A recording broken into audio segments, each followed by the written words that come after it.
This is going to be a video on my Doors vinyl collection. The Doors are not only one of my favorite bands of the 60s, but one of my favorite rock and roll bands overall. You've got Jim Morrison, who was a great lyricist, poet, songwriter, and charismatic frontman.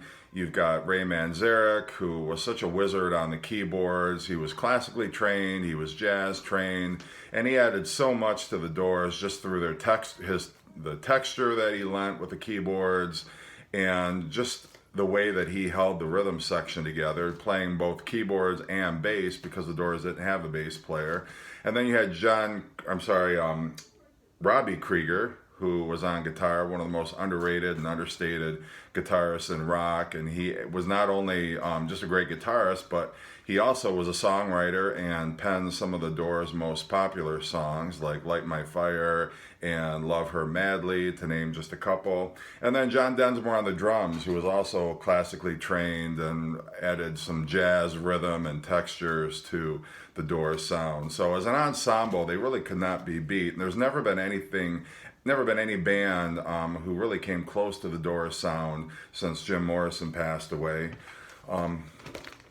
This is their debut album and my favorite Doors album. Just from start to finish, I think this is a flawless album. Break On Through to the Other Side is such a great album opener, and then you have the end, which closes out the album, just exactly what the Doors were all about. And then, of course, the Light My Fire was the big hit off of here. It also shows the Doors' bluesy side. You've got Backdoor Man. They've got a music hall track here with Alabama Song. Soul Kitchen is just a great groovy little rocker. And then the Crystal Ship kind of shows the softer side to the band. So just all the way through, I consider this the #1 Doors album for me. The follow-up, Strange Days, I've got this also on the 180 gram vinyl. All these 180 gram vinyls were issued by Rhino Records, but they still have the Elektra Records label. And I consider this almost as flawless an album as the first one. You've got When the Music's Over, People Are Strange, Strange Days is a great opening track. Your Lost Little Girl, I feel, is one of the most underrated tracks in the Doors repertoire. And then also Love Me Two Times, which is another great track off of here, one of the most popular Doors songs. Waiting for the Sun, which I think was not as consistent as the first two albums. There's some great tracks on here. Hello, I Love You, which opens. I think Love Street is great. Not to Touch the Earth. Not a huge fan of Summer's Almost Gone. Wintertime Love is okay. Then you've got the solid Unknown Soldier, Spanish Caravan, and then 5 to 1 to close it out. The other tracks, you might almost call them filler, but definitely not up to the par of the first two studio albums. And I know there was a lot of contention in the studio when they recorded this. Jim Morrison was not really reliable when he would show up to the studio. Sometimes it would be intoxicated. And I think they were kind of losing some of their inspiration and unity. I know this was a hard album for them to get through. At one point they were going to have the entire Celebration of the Lizard suite included on here, but instead they just chopped it down to Not to Touch the Earth. And that full Celebration of the Lizard can be found on their live album, which we'll get to shortly. This is also obviously the 180 gram pressing of this on Rhino. And if you have the cassette, this is the picture that they used for some reason for the cassette cover. This is their fourth album, The Soft Parade, and probably one of the more polarizing albums of the first 6 Doors albums. It's a lot more jazz, R&B influence, not really the sound that the Doors have been known for. They were kind of stretching out a little bit and trying to do some different styles, which in some cases worked and in other cases did not. This has got Touch Me on it and also Wild Child, which were great. 'Cause Morrison Hotel, which was somewhat of a return to their bluesy roots, a little harder edged, definitely a left turn from the Soft Parade, and in a good way. This is a solid album. Roadhouse Blues, Waiting for the Sun, which was a leftover from the Waiting for the Sun album.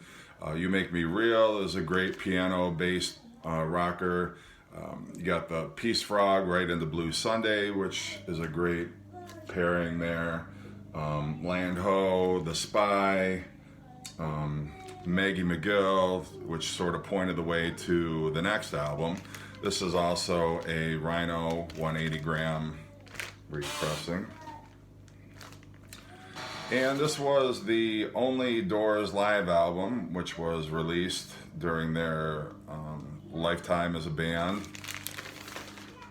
And it's got the gatefold, and not a great live album. I like Who Do You Love? There's some other tracks on here that are okay, but in terms of a double album, I don't think it's as strong as some of the other double live albums out there.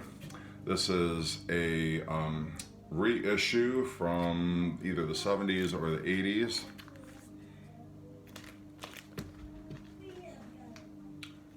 And then the first Doors Greatest Hits compilation, this was 13, because there are 13 tracks on here.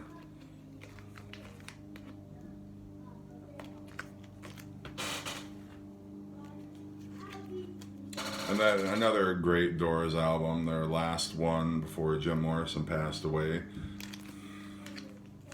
This has got Riders on the Storm, LA Woman. I think The Changeling is great. Love Her Madly is also great. Another one I think from start to finish. It's just a flawless album and a great way to close out their career. And then this is a later pressing. I'm not sure if this was from the 60s or the 70s.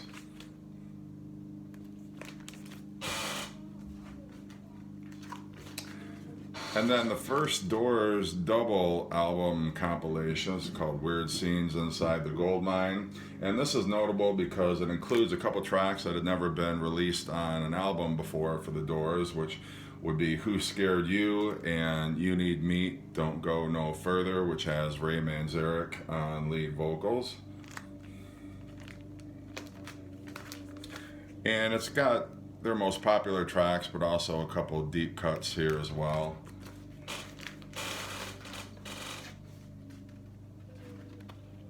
And this is the gatefold. And the liner notes are from Bruce Harris. I'm not sure who Bruce Harris is. Another Doors compilation. This is the best of the Doors.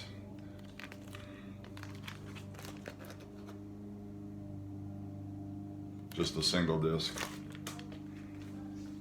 And then the last vinyl Doors album I have is Greatest Hits.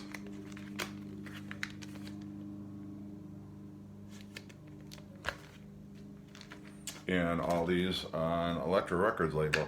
So that is my Doors vinyl collection.